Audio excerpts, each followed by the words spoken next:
The principles basically is to help people become more self-sufficient. It's not about giving people a handout, it's not about quick fixes, but about helping people in dire need at village levels and just to help them get back on their feet again.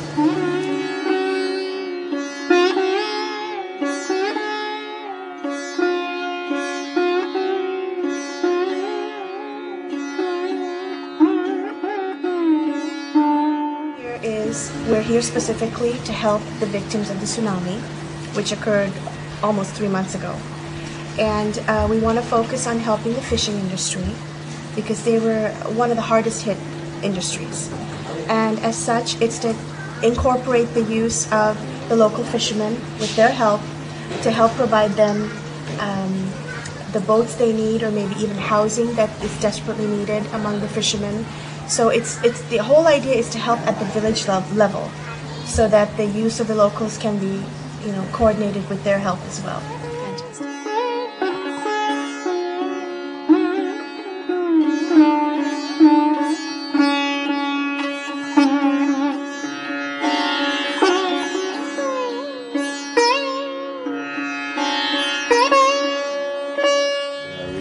We hope to do some good here, and if this turns into house building, which is quite a great need right now with the monsoon season coming up, I believe in May.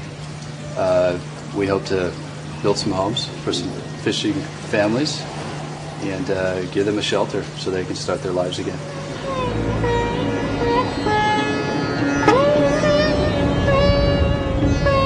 Some of the problems are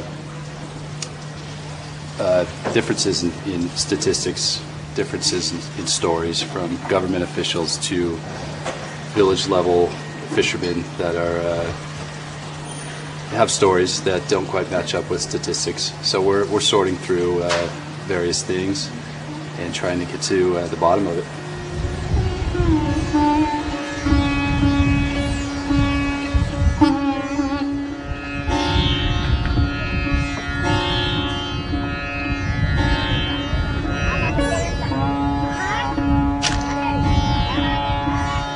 Well, lots of bureaucracy. We have been told stories. We've been given documentation from fishermen about their vessels that were lost. They have all the paperwork. They have letters from the police that says they lost their boats. We've checked that with the Prime Minister's office and the fishing department, who says that all the boats have been fulfilled in this particular area. So we're at a position where we don't want to provide a boat that these people already have on order. So we don't want to give them a second boat that they can take and sell and make a profit, and we don't want to see them exploiting one another. So that's one of the problems, as well as they are very territorial fishermen, and you don't want to put too many boats in the water in one area. So that's a big concern as well.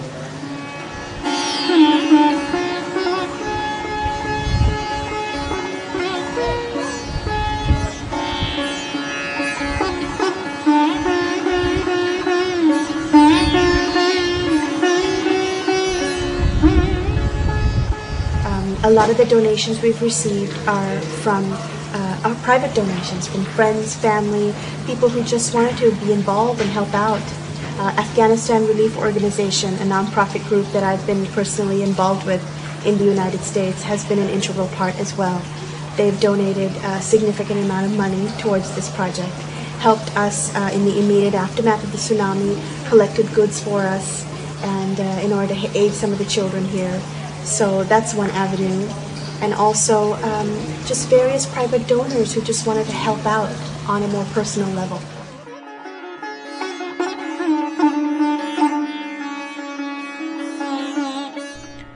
The Sri Lankan government is required to complete 60,000 permanent houses for the tsunami displaced to resettle the 234,000 families, of which the majority are now in transitional houses and others in tents.